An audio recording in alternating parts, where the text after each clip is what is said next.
नमस्कार।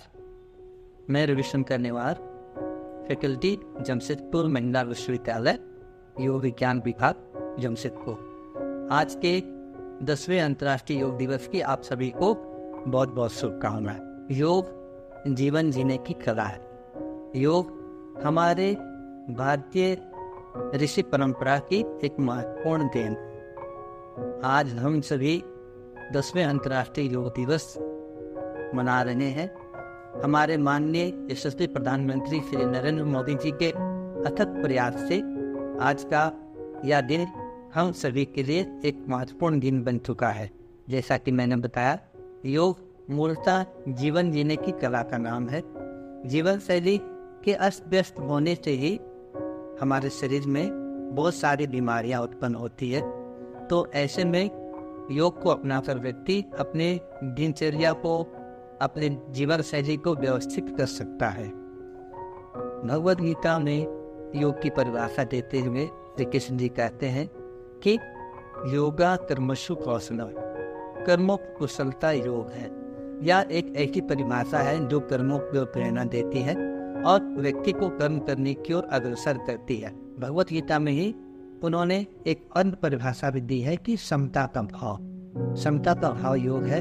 दुख सुख में समान भाव से रहना योगी का लक्षण कहा गया है। हमारे भारतीय आध्यात्मिक शास्त्रों में योग को आत्मा से परमात्मा के मिलन की बात कही गई है। हमारे ऋषि वेद व्यास जी ने योग को कहा कि योगा समाधि, समाधि ही योग है। योग के आसन, यम नियम आसन, प्राणायाम, प्रत्याहार, धारणा, ध्यान, समाधि, ये अष्टांग योग कहलाता है, जो हम जैसे लोगों को अपनाकर समाधि तक पहुंचाती है। योग सिर्फ अभ्यास की वस्तु नहीं है, योग पूर्णतः जीवन शैली है। जब हम योग को अपनाते हैं तो उसके साथ हम लोग अपने दिनचर्या को भी सुधारते हैं। जैसे आज का बहुत सारा वर्ग ऐसा है कि रात तक लोग जागते हैं और सुबह लेट से उठते हैं। यही हमारे शरीर को, स्वास्थ्य को बिगाड़ता है।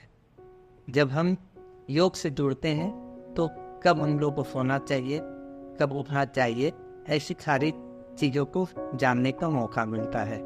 जैसे दिनचर्या में मैंने कहा कि एक स्वस्थ व्यक्ति अगर चाहता है कि मैं स्वस्थ रहूं तो उसे अपनी दिनचर्या को अच्छा रखना पड़ता है। इसके लिए सुबह उठते हैं हम लोग, सुबह उठकर उषापान करते हैं। उषापान करके जो अन्य हम लोग नित्य कर्म करते हैं, फ्रेश होते हैं, स्नान करते हैं, तो ये सारी हमारी दिनचर्या का एक अभिन्न अंग बना हुआ है। अगर हम इसको अपनाते हैं तो हम स्वस्थ रहेंगे। वो ऋतुचर्या है। ऋतुचर्या में ऐसे कि हर एक सीजन में हम लोग किस प्रकार के चीज़ों को अपना सकते हैं।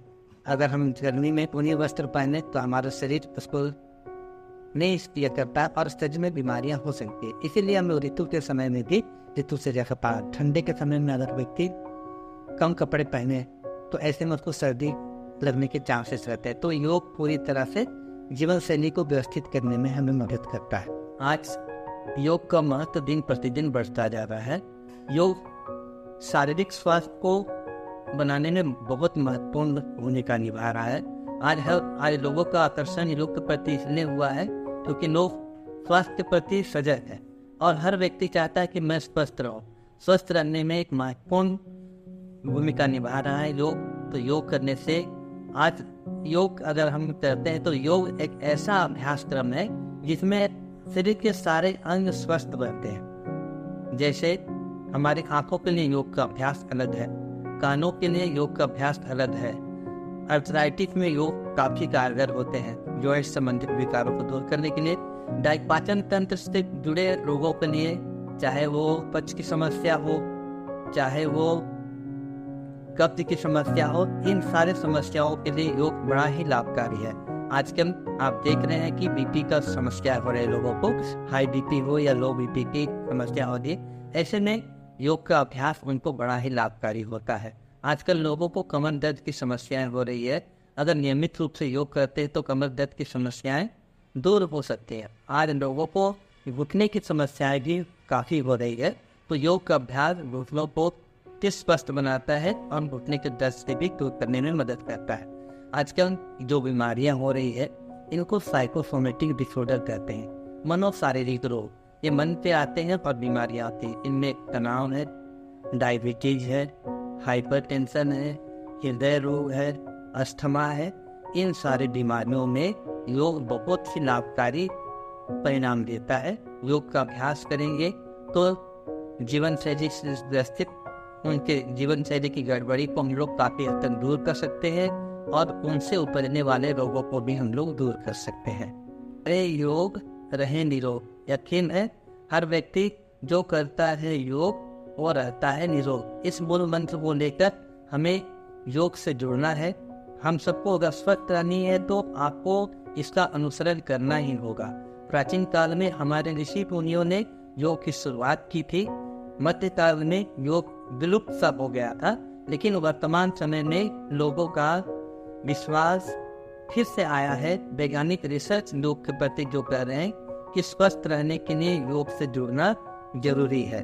तो मैं आपको यही निवेदन करना चाहूँगा कि अपने को स्वस्थ रखने के लिए, चाहे वह शारीरिक रूप से स्वस्थ रखना हो या मानसिक रूप से स्वस्थ रहना है, हमें योग से जुड़ना है।